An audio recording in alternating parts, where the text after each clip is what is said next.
Let's discuss this question from SL Arora, class 11, chapter Laws of Motion. The masses of A and B are of 10 kg and 5 kg. A का मास है यहाँ पर 10 और इसका है 5 kg. Calculate the minimum mass of C which may stop A from sliding. Coefficient of static friction between A and the table is 0.2. तो अगर इसके ऊपर कोई मास रखा जा रहा है तो हमें ये फाइंड करना है. देखो अगर ये ना होगा तो ये इसकी वजह से, इसके वेट की वजह से नीचे की तरफ आ जाएगा, स्लाइड कर जाएगा. लेकिन हमने इस पर कुछ मास रख दिया तो हमें ये पता करना है कि कितने मिनिमम मास रखें कि यहाँ पर मोशन ना हो या ये रुक जाए. तो देखो अगर यहाँ पर एक्सेलरेशन होता मतलब कि अगर बॉडी मूव करती तो अलग तरह की हम इक्वेशन बनाते, क्योंकि कोई एक्सेलरेशन नहीं है मतलब कि मोशन नहीं हो रहा है. तो इस केस में ये कह सकते हैं, देखो यहाँ पर हम फ्री बॉडी डायग्राम बनाएंगे. पहले अगर मैं इसकी बात करूँ इतने सिस्टम की, अगर एक्सेलरेशन होता, मान लो ये नीचे आता, तब तो मैं इसको ऐसे लिखता कि m2 इंटू में एक्सेलरेशन बराबर हो जाता है m2g माइनस टेंशन t के. बट क्योंकि कोई एक्सेलरेशन नहीं है ना तो मैं यहाँ पर डायरेक्टली लिख सकता हूँ, एक्सेलरेशन की वैल्यू 0 है तो डायरेक्टली मैं ये कह सकता हूँ कि जो टेंशन होगा यहाँ पर वो m2g के इक्वल होगा. ठीक है. अब इतनी टेंशन इस तरफ भी लग रही है, मोशन हो नहीं रहा है. अगर मोशन होता तो इस तरह की इक्वेशन बनाते हैं, मतलब इधर लेफ्ट हैंड साइड पर मास इनटू एक्सेलरेशन आता. अब देखो अगर मैं इसका फ्री बॉडी डायग्राम बनाऊं, मास ए और उसके ऊपर हमने मास सी रखा हुआ है, तो इसका मास हमें पता करना है. इसका मास कितना है 10 kg है.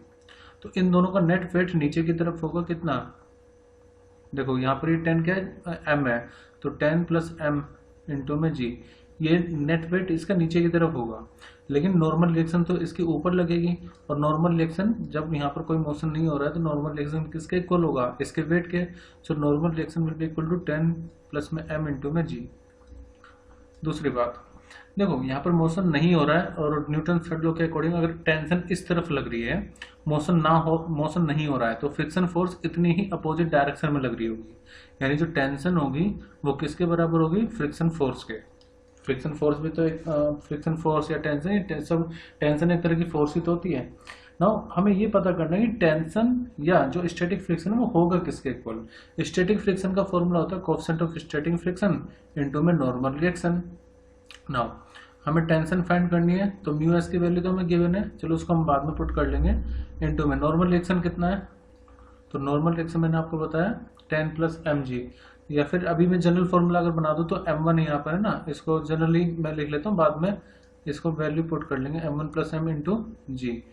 m1 की वैल्यू कितनी 10, तो फिलहाल मैं जनरल फॉर्मूला बना देता हूँ. नॉर्मल रिएक्शन कितनी m1 प्लस में m इंटू में g, और यही टेंशन m2g के भी इक्वल है. So I can write m2g, tension किसके बराबर है यहाँ से देखो m2g के equal. So m2g equal to कितना हो जाएगा, म्यू एस m1 प्लस में m इंटू में g. या फिर जो स्टैटिक फ्रिक्शन है, देखो जी से जी कैंसिल कर दो, स्टैटिक फ्रिक्शन किसके इक्वल आ जाएगा m2 अपॉन में m1 प्लस में m के इक्वल.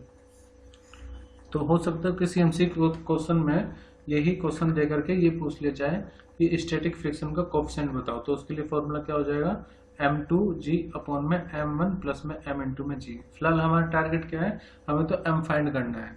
तो m फाइंड करना है तो इसी इक्वेशन को ले लेते हैं, मतलब ये जो इक्वेशन है ये क्या इक्वेशन हो गई, m2 into equal to mu S into में m1 प्लस में mg. तो हट गया था दोनों तरफ से, वैसे हमने म्यू एस कितना निकाला था m2 अपॉन में m1 प्लस m. अब देखो हमारे पास m2 की वैल्यू किसके इक्वल है, म्यू इंटू में m1 प्लस में m हमें निकालना है.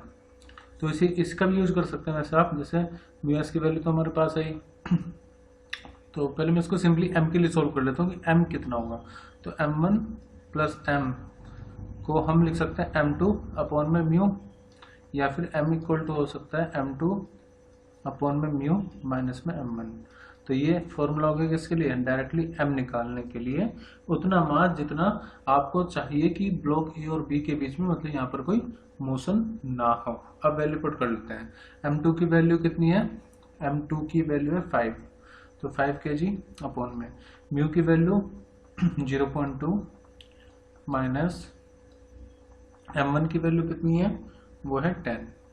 सो इसको हम ऐसे भी लिख सकते हैं 5, देखो 0.2 ऊपर जाएगा तो यहाँ पर आ जाएगा 50 माइनस 10, या फिर 25 50 का आधा 25 minus 10, so it will be equal to 15 kg।